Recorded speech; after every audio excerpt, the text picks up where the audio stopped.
안녕하세요. 저는 30대 초반의 남자입니다. 지금부터 들려드릴 이야기는 어떻게 보면 많은 분들에게 손가락질을 받을 수도 있지만 제가 생각하기에는 나라마다의 문화가 다르기에 무조건적인 잘못된 만남은 아니라고 생각합니다. 단도직입적으로 말씀드리면 저는 제 사촌 누나를 이 세상 누구보다도 많이 사랑합니다. 단순히 어린 마음으로 순간의 감정으로 쉽게 빠져든 게 아니라 제 목숨을 바칠 수 있을 만큼 사랑하고 있죠. 참 아이러니합니다. 어떤 나라는 사촌 간의 결혼이 가능한 곳도 있는데 우리나라에서는 이런 만남과 결혼이 결코 일어날 수 없는 일이라고 하니 말이죠. 그렇다고 처음부터 무턱대고 사촌 누나와 사랑에 빠져버린 건 절대로 아니었습니다. 정말 세상에서 일어나는 많은 사연들을 보면서 어떻게 저런 일이 있을까 싶었지만 그런 말도 안 되는 일이 저에게도 결국 일어나고 말았던 거죠. 부디 제 사연을 읽어주시면서 무조건적인 잘못된 만남이라고 지적하기보다는 보다 나은 방법을 알려주시거나 부디 긍정적인 시선으로 바라봐 주셨으면 좋겠습니다. 왜냐하면 굳이 저를 질타하지 않으셔도 저는 충분히 많이 힘들기 때문입니다. 저는 어릴 때부터 외가댁 식구들은 자주 만나지는 않았지만 친가댁에 있는 둘째 고모네와는 유독 가까웠고 사촌들 간의 우애가 깊었습니다. 둘째 고모가 저희 아버지와 어릴 때부터 너무 잘 지내왔기에 그런 환경이 조성되었던 거죠. 아무튼 둘째 고모네는 고모부께서 외국에서 사업을 크게 하셨기에 형편이 아주 좋았습니다. 그래서 여름 휴가나 겨울 휴가 때 항상 저희 집으로 딸들을 데리고 오시곤 했었죠. 그것도 잠깐 와서 며칠 정도를 지내고 가는 수준이 아니었고 한번 내려오면 방학 기간이 끝날 때까지 오랜 시간을 머물고는 했었습니다. 그때는 그런 방문이 좋기도 하면서도 정말 싫기도 했었습니다. 어린 나이에 혼자 놀지 않아서 좋기는 했지만 TV를 보려고 할 때면 박터지게 싸우고 그랬기 때문이죠. 심지어 저는 외동 아들이어서 혼자였는데 고모네 딸은 3명이었습니다. 첫째 누나는 저보다 2살이 많았고 나머지 동생 둘은 저와 동갑과 2살 아래였었죠. 그래서 같이 친하게 잘 놀다가도 막상 싸우기만 하면 저 혼자 3명에게 둘러싸여서 엄청 울었던 기억이 나네요.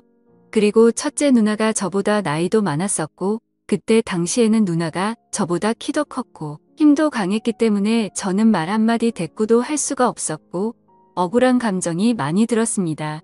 어떻게 보면 집주인이 손님한테 안방을 빼앗겨 버린 그런 기분이었던 것 같네요. 아무튼 그렇게 몇 년 동안을 고모네 식구들한테 당하다 보니 저는 너무 짜증이 났었습니다.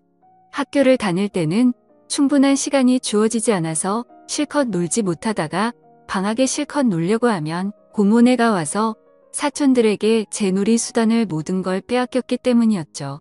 지금 생각해보면 그때는 제가 사촌 누나보다 키가 커지고 힘이 강해지면 꼭 복수하리라고 이를 갈았던 것 같습니다. 그만큼 사촌 누나에 대한 증오와 분노심이 컸었던 거죠.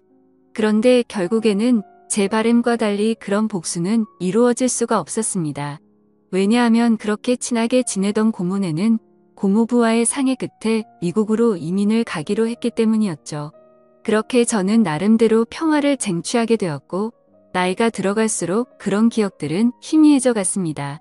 물론 몇 년 동안 친남매들처럼 아주 가깝게 지냈었기 때문에 한 번씩은 연락을 주고받고는 했었죠. 하지만 고모네 첫째 딸인 사촌 누나와는 단 한 통의 연락도 주고받지 않았습니다. 왜냐하면 어릴 때 증오심이 쉽게 가시지 않아서 그랬던 건 아니었고 사촌 누나는 이민을 가서도 혼자서 어린 나이에 독립을 하게 되었고 자취를 했었다고 하더라고요. 그래서 굳이 따로 사촌 누나에게 연락하고 싶은 생각도 없었기에 자연스럽게 연락을 주고 받지 않았던 거죠. 아무튼 그렇게 어릴 때 있었던 모든 기억들이 희미해질 만큼 시간이 흘렀고 저는 20살이 되었습니다. 남들과 다르지 않게 평범한 삶을 택하게 되었기에 그저 그런 평범한 4년제 대학교를 들어가게 되었죠. 삶이 미지근했던 저는 1년 동안은 대학 생활을 대충 어슬렁 다녔습니다. 그러고서 빠르지도 느리지도 않게 곧바로 군대를 다녀왔습니다. 군대에서 지내다 보니 제 인생에 대한 회의감이 절실하게 느껴졌고 저는 곧바로 편입을 위해 재수를 하게 되었죠. 다른 사람들은 저녁 이후에 대부분 군대에서 보낸 시간을 보상받는다는 명목하에 사람들끼리 어울려서 술을 마시고 흥청망청 놀 시간에 저는 그러지 않았습니다. 저는 정말 1년이란 시간 동안 정신이 나간 사람처럼 공부를 했습니다. 친구들이 제게 독하다고 욕을 하고 저주를 퍼부을 정도였습니다. 솔직히 그런 게 내 인생에 도움을 주는 건 전혀 없었기에 가볍게 무시했었죠. 그래서 엄마의 휴대폰을 잠시 사용해서 연락이 안 될 거라고 통보를 한 뒤에 제 휴대폰은 개통조차 하지를 않았습니다. 그때 당시에 제 하루 일과는 정말 처절했습니다. 잠을 자다가 일어나면 공부로 시작해서 밥 먹는 시간과 화장실을 가는 시간을 제외하고는 오로지 하루 종일 공부만을 하면서 시간을 보냈습니다. 그로 인해서 코피는 하루라도 안 흘리면 이상할 정도였었고 여름에는 하루 종일 앉아있는 탓에 엉덩이에 땀띠가 너무 심각해져서 병원까지 다닐 정도였었죠. 그렇게 1년 동안 공부를 열심히 한 끝에 수능을 보게 됐습니다. 결과는 생각보다는 잘 나왔지만 결국 정말 아주 아쉽게 제가 바라던 대학교에는 떨어지고 말았습니다. 그래서 두 번째 지망하던 학교를 가느냐 아니면 1년을 더 준비를 하느냐의 기로에 서게 되었죠. 사실 말이 기로에 서게 된 거였지 제 뜻은 확고했었습니다. 공부를 시작할 때 목표는 오로지 한 곳이었기 때문이죠. 하지만 부모님의 눈에는 제 모습이 너무 처참했기에 제게 그 정도면 됐다며 두 번째로 지망한 학교로 가라고 하셨습니다. 저 또한 너무 힘든 1년을 지나왔기에 포기하고 싶은 마음도 굴뚝 같았죠. 하지만 결국 저는 고집을 부렸고 1년을 더 준비하기로 했습니다. 고통의 시간은 또다시 시작되었고 또다시 수능을 앞두고 어머니께서 오시더라고요. 어머니는 본인도 미신은 절대로 안 믿는데 지푸라기라도 잡는 심정으로 계명을 하는 게 어떻냐고 하시더군요. 저를 위해서 매일같이 기도를 드리러 다니시다가 만난 분에게 제 이야기를 했더니 이름이 뭔가 제 앞길을 자꾸만 가로막는다며 계명을 권하셨다고 하더라고요. 별로 고민할 것도 없었고 그러자고 했습니다. 제 이름에 큰 미련도 없었거니와 조금의 가능성이라도 더 생긴다면 뭐라도 하고 싶었으니깐요. 그리고 도저히 이 지옥 같은 시간을 더 이상은 할 자신이 없었거든요. 그렇게 계명을 하고 나서 저는 또다시 수능을 치르게 되었습니다. 결론을 말씀드리면 꿈은 이루어졌습니다. 제가 그토록 원하던 대학교에 합격을 하게 되었던 거죠. 그래서 제 인생은 군대를 가기 전과 후가 정말 완벽하게 달라지게 되었습니다. 그저 그런 평범한 대학생에서 우리나라에서 가장 좋은 대학교의 학생이 되었으니깐요. 그렇게 힘들게 얻은 자리였기에 저는 연애 한 번도 제대로 못한 채로 대학 생활만을 정말 열심히 했습니다. 시간은 금방 흘러갔고 어느덧 저는 졸업을 하고 다행히 대기업에 당당히 입사를 하게 되었죠. 처음 회사를 입사하고는 모든 게 낯설었고 힘든 시간의 나날들이 이어지더군요. 하지만 이곳 직장도 사람들이 사는 곳이라 그런지 점차 익숙해져 갔고 사내 커플이 있었는데 그 커플을 보고 있으니 저도 모르게 외로운 마음도 들기 시작하더라고요. 제가 학창 시절에 엄청나게 인기가 있는 스타일은 아니었지만 적어도 여자친구가 없는 기간이 1개월도 넘기지 않을 만큼 항상 여자친구가 있었거든요. 대부분은 오랜 시간 동안 만남을 가졌기에 많은 여자들을 만난 건 아니었죠. 아무튼 이제는 열심히 이루고자 하는 바도 일단은 어느 정도 이뤄낸 것 같은 마음이 들기 시작했고 다른 사람들처럼 친구들도 만나고 회식도 하고 평범한 나날을 보내고 있었습니다. 그리고 주말을 앞둔 금요일 저녁 제 인생을 송두리째 바꿔놓은 여자를 만나게 되었습니다. 그날은 모처럼 회사를 마치고 친구들과 강남에 있는 술집에서 자리를 가졌고 술에 취한 나머지 평소에 거들떠도 보지 않던 감성주점의 술집으로 향했습니다. 그곳은 나름대로 헌팅을 하기에 자연스러운 분위기에 춤도 추고 술도 마시는 클럽 음악이 나오는 술집이었죠. 저는 시끄러운 곳은 그렇게 좋아하지 않는 성격이어서 별로 재미가 없었습니다.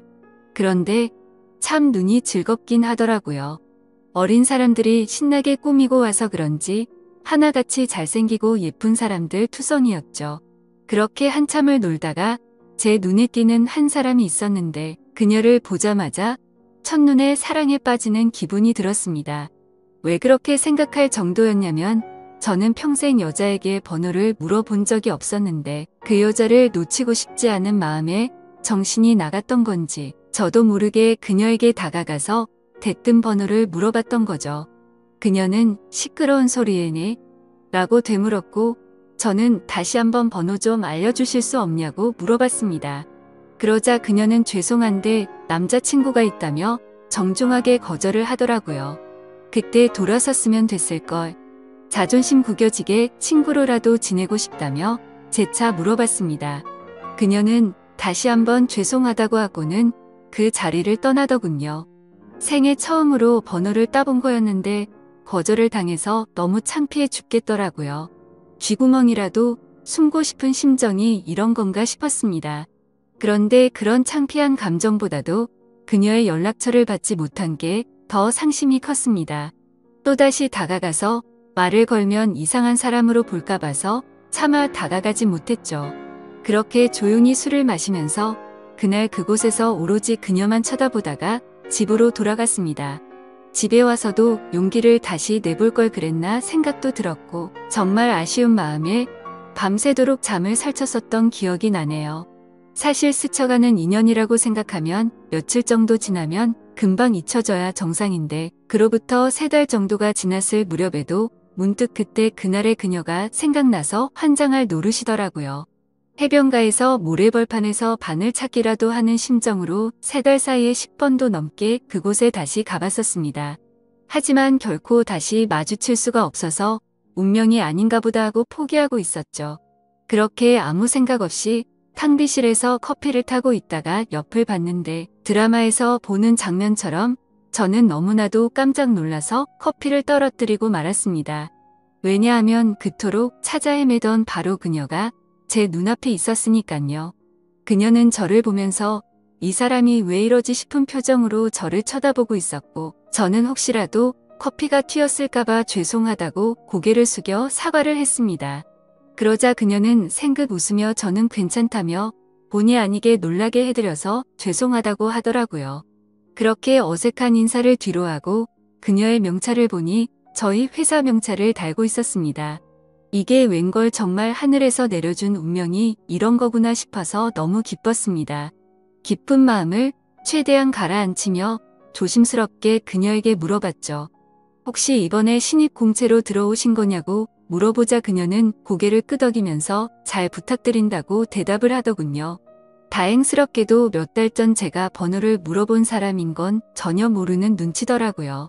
저는 그 순간 이 모든 상황이 너무 꿈만 같았고 제가 그녀로 인해 고민하는 걸 상담해주던 친구에게 곧바로 전화를 걸어서 자초지종을 설명해줬습니다.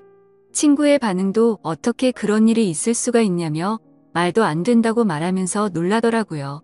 아무튼 그날 이후로는 회사에 출근하는 발걸음이 그렇게 행복할 수가 없었습니다. 그리고 그와 동시에 슬픈 마음도 쉽게 가시지가 않았죠. 왜냐하면 그녀의 손에는 커플링으로 보이는 반지가 끼어져 있었고 그동안 멍청하게 잊고 지냈던 생각이 들었습니다.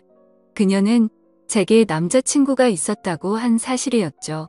사실 기억을 못하지는 않았지만 연락처를 달라고 하면 대충 거절하려고 남자친구가 있다고 거짓으로 대답하는 그런 거라고 믿고 싶었던 것 같습니다. 그렇게 또다시 저는 그때 감성주점에서 멀리서 쳐다만 보고 있던 제 자신을 또 보고 있는 기분이었죠. 그때 그런 생각이 들었습니다. 골키퍼가 있다고 골이 안 들어가나? 결혼을 한 것도 아니고 법적으로 문제가 되는 것도 아닌데 최선을 다해보자 싶더라고요. 저에게는 끈기와 노력이라는 제 자부심이 있었기에 그때부터 또다시 저는 불타올랐습니다. 하지만 도가 지나친 관심과 행동은 최대한 지양하였고 업무를 핑계 삼아서 가끔씩 찾아가서 업무에 대해 물어보면서 은근슬쩍 제 존재를 각인시켰습니다. 그렇게 시간은 천천히 흘러갔고 그러던 중 부서 간의 회식 자리가 잡혔습니다. 그토록 기다리던 시간이었는데 드디어 기회가 왔구나 싶어서 기분이 좋았죠. 며칠 뒤 회식이 있는 날 저는 정신을 바짝 차리고 술을 마셨고 그녀와의 사이를 더욱 가깝게 하기 위해서 최선을 다해 빈틈을 노리고 있었죠. 그러던 중 너무 긴장하면서 술을 마셔서 그런 건지 배가 아파서 화장실을 갔습니다. 볼일을 보고 있는데 바깥에서 남자 소리가 들리더군요. 너 옆 테이블에 있던 신입사원 얼굴 봤냐고 묻더니 우리 회사에 저런 미녀가 언제 들어왔냐면서 내가 고백해볼까? 이런 식으로 웃으면서 그녀에 대한 이야기를 하고 있더라고요. 그 말을 듣는 순간 기분이 너무 불쾌했지만 뭐라고 말할 수는 없었습니다. 제가 남자친구도 아닐 뿐더러 사실 제가 첫눈에 반할 정도였으니 다른 남자들이 볼 때도 당연히 호감이 갈 수밖에 없겠구나라는 생각이 번쩍 들었던 거죠. 그래서 저는 이러다가는 별의 별 사람들이 다 고백하겠다고 생각하고 조금 더 적극적으로 그녀에게 다가가야겠다라고 생각을 고쳐먹었습니다. 결국 사람들이 너무 많이 모여있던 회식 자리에서는 도저히 가까워지기가 어려워서 목적 달성에 실패했고 그날 이후로는 조금 더 적극적으로 그녀에게 다가가려고 마음을 먹고 출근을 했죠. 멀리서 그녀가 혼자서 탕비실을 들어가는 모습을 보게 되었고 저는 심호흡을 하고는 그녀를 따라서 탕비실로 들어갔습니다.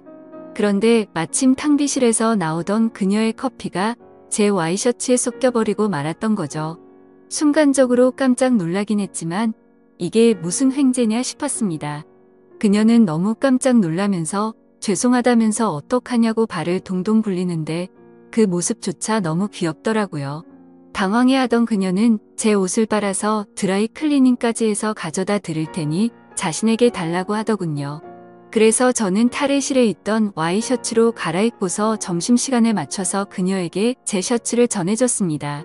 그녀는 금방 새 옷처럼 세탁해온다고 말하길래 그러지 말고 점심시간인데 같이 나가서 식사하고 맡기자고 했고 그녀와 저는 처음으로 둘이서 밥을 먹으러 나갔습니다. 밥을 먹으러 나란히 앉아있는데 기분이 너무 좋았습니다. 마치 연인이 데이트하러 나와서 밥을 먹는 기분이 들었기 때문이었죠. 그녀는 또다시 자신의 잘못을 사과하면서 어쩔 줄 몰라 하길래 저는 그렇게 죄송하면 부탁 하나만 들어달라고 말을 했습니다. 무슨 부탁이냐고 물어보는 그녀에게 오늘 술 한잔 마시고 싶은데 친구들이 전부 약속이 있다고 해서 시간 괜찮으면 회사 마치고 술이나 한 잔 사주면 안 되겠냐고 물어봤죠. 그녀는 잠깐 망설이더니 제 생각을 아는지 모르는지 알겠다면서 그러겠다고 대답을 하더라고요. 대답을 듣자마자 기분이 너무 좋았습니다. 생각하지도 못한 사고로 인해서 둘이서 밥도 먹고 술도 마실 수 있었으니 말이죠. 그렇게 그녀와의 단 둘이서 먹는 첫 식사를 끝마치고 같이 세탁소에 들려서 옷을 맡기고는 퇴근 후 다시 그녀와 단둘이서 만났습니다. 그녀에게 배고프지 않냐며 뭘 좋아하냐고 물어보자 제가 먹고 싶은 곳으로 가자고 대답을 하더군요. 그래서 어디로 갈지 고민하는 척을 했지만 사실 이미 그녀와 갈 곳은 정해져 있었습니다. 회사 근처에 자리하고 있는 고급스럽고 조용한 술집인데 분위기가 너무 좋아서 주말에는 예약도 안 되고 줄을 서야지 겨우 자리를 잡을 수 있을 정도로 인기가 많은 곳이었죠. 그날은 평일이었기에 저는 둘이서 조용히 있기 위해 조용한 창가 쪽으로 미리 예약을 해두었지만 괜히 그녀에게 제 속이 보일까 봐서 종업원에게 자리가 없는 척 그곳으로 안내해달라고 미리 부탁을 해두었습니다. 그녀와 저는 술집으로 들어갔고 카운터에 있던 종업원은 제가 말했던 색상의 넥타이를 보고는 저와 서로 눈빛으로 신호를 주고받았고 미리 약속해 두었던 창가 쪽에 제일 조용한 곳으로 자리를 안내해 주더군요. 그녀는 자리에 앉자마자 이렇게 좋은 곳은 한국 들어오고서 처음 와본다며 좋아하더라고요. 그 말을 듣고 한국에서 지낸 게 아니냐고 물어보자 이민을 가서 학창시절을 다 미국에서 보냈다고 대답을 했고 이 회사에 입사를 하기 위해서 몇 달 전에 한국으로 들어온 거라고 말하더군요. 그래서 굳이 왜 미국에서 회사를 다니지 않고 우리나라로 들어온 거냐고 물어보자 오랫동안 미국 생활을 했는데 본인은 우리나라에서 살고 싶었다고 하더라고요. 그렇게 저는 두근거리는 마음을 최대한 드러내지 않으면서 자연스러운 대화를 이어갔고 술이 점점 취해가게 되자 그녀와 저는 서로가 농담도 주고받을 정도로 점점 가까워지고 있었습니다. 그러다가 저는 술 기운을 빌려서 그녀에게 적극적인 자세로 물어봤죠. 손에 낀 반지는 커플링인 것 같은데 한국에 들어온 지 얼마 안 됐을 텐데 남자친구는 한국에 있는 건지 미국에 있는 건지 물어봤습니다. 그녀는 손가락에 있는 반지를 만지더니 웃으면서 대답했습니다. 이거 미국에서 저희 아버지가 선물해 준 거라고 하더라고요. 그러면서 한국 와서 남자들이 너무 많이 말을 걸어서 귀찮은 마음에 이 손가락에 끼고 있었던 거라고 대답하더군요. 그 순간 천국에 있으면 이런 기분인 건가 싶으면서 구름에 앉은 것처럼 기분이 좋았습니다. 그동안 가장 마음에 걸렸던 게 그녀의 남자친구였는데 사실은 남자친구가 없다라고 하는 순간 모든 걱정이 눈 녹듯이 사라지게 된 거죠. 저는 그녀에게 조금 더 다가가고 싶은 마음은 굴뚝 같았지만 아무래도 수많은 남자들이 이런 모습을 보였을 테니 저는 그러지 않으려고 조심했습니다. 그런 모습이 그녀의 호기심을 자극시켰던 건지 약간은 무뚝뚝하게 행동하는 저에게 그녀는 관심을 갖기 시작했는지 제게도 질문을 하더라고요. 선배님은 여자친구 혹시 있으세요? 라고 물어봐서 저는 없다고 대답을 했죠. 그러자 그녀는 그러시구나 대답을 하는데 약간은 입꼬리가 올라가는 모습을 보았습니다. 뭔가 순간적으로 그녀도 내게 관심이 있을 수도 있겠구나 싶더라고요. 그때부터 들뜬 기분으로 소주 대신 위스키도 괜찮냐고 그녀에게 물어봤고 곧바로 위스키를 마시기 시작했습니다. 제 인생에서 제 돈 주고 마시는 가장 비싼 위스키여서 그런지 술이 정말 술술 넘어오는데 취기도 엄청 빨리 올라오더라고요. 그래서 저도 모르게 그동안 있었던 모든 일들에 대해서 그녀에게 모두 밝히고 말았습니다. 몇 달 전 우연히 만나서 첫눈에 반하게 되었다는 사실부터 시작해서 너무 성급하게 말을 걸었던 게 후회돼서 몇 달 동안 그곳에 찾아간 것도 이야기했고 회사에서 처음 만난 순간부터 너무 꿈만 같아서 오늘 이렇게 술을 마시러 오는 순간까지 이 모든 것들이 기적인 것만 같고 행복하다고 제 진심을 담아서 고백했습니다. 혹시라도 무슨 스토커처럼 생각하지는 않을까 걱정을 하고 있었는데 그녀는 제 진심을 알아준 건지 조용히 제 눈을 바라보면서 손을 꼭 잡아주더라고요. 그렇게 그녀와 저는 서로의 마음을 확인한 뒤로 연애를 시작하게 되었습니다. 회사에서는 평범한 직장 동료처럼 남들은 모르게 사내 연애를 했고 퇴근을 하면 세상 어느 커플도 부럽지 않은 행복한 커플로 지내고 있었죠. 그녀와 저는 만남을 이어간 지 6개월이라는 시간이 눈 깜짝할 사이에 훌쩍 지나가 버렸는데 날이 갈수록 저희 둘의 사랑은 점점 커져갔고 더 늦기 전에 가정을 이루자고 이야기가 오고 가고 있었을 때였습니다. 행복한 순간이 한순간 불행한 순간으로 탈바꿈 되는 사건이 일어나게 되었죠. 어느 날 주말 아침 일찍부터 부모님께서 분주하시더니 제게 장을 보러 가자고 하더라고요.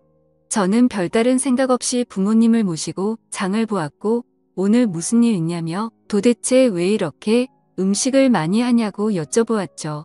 아버지는 미국에 갔던 고모네 식구들이 다 같이 한국에 들어와서 오늘 저녁에 집으로 온다고 말하셨죠. 저는 순간 어릴 때 기억이 스치듯 생각이 났고 갑자기 다들 어떻게 지내는지 궁금하더라고요. 다들 잘 지내고 있냐고 여쭤봤더니 고모부 사업이 힘들어지셔서 그렇게 잘 지내진 못한 것 같다고 하시더군요. 그래서 몇 년 동안 서로 연락도 주고받지 않다가 며칠 전에 한국에 들어온다고 고모가 연락이 온 거라고 하셨죠. 아무튼 그렇게 장을 보고 나서 그동안 얼마나 바뀌었을지 궁금한 마음에 설레는 마음으로 기다리고 있었습니다.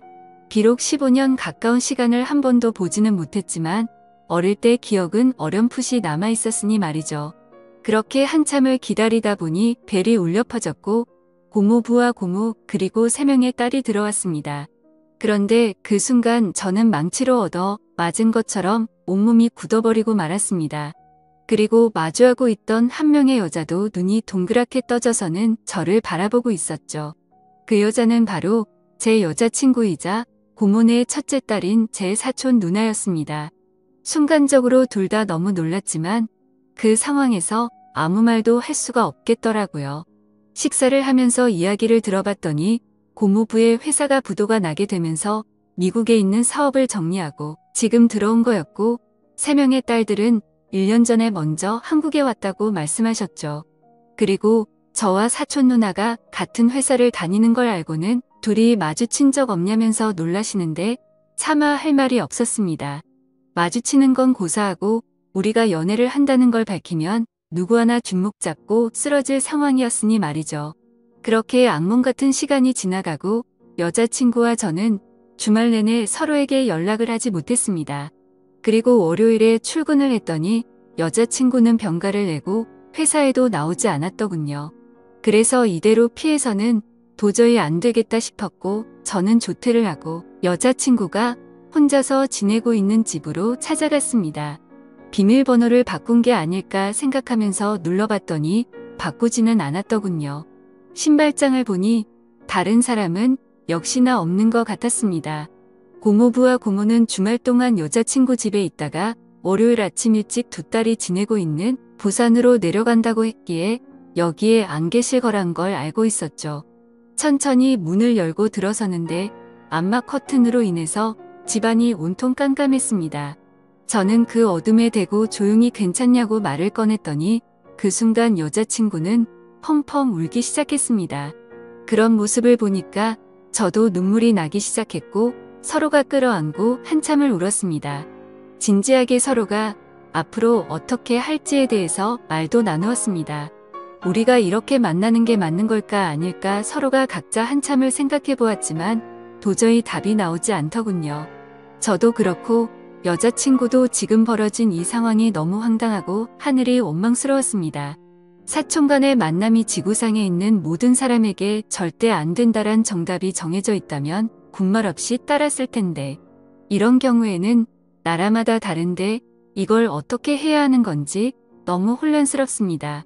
결국 저와 여자친구도 도저히 해답을 찾을 수가 없었고 서로가 시간을 갖고 생각해보자고 한 지가 2주가 지났는데 차마 답이 나오지가 않네요.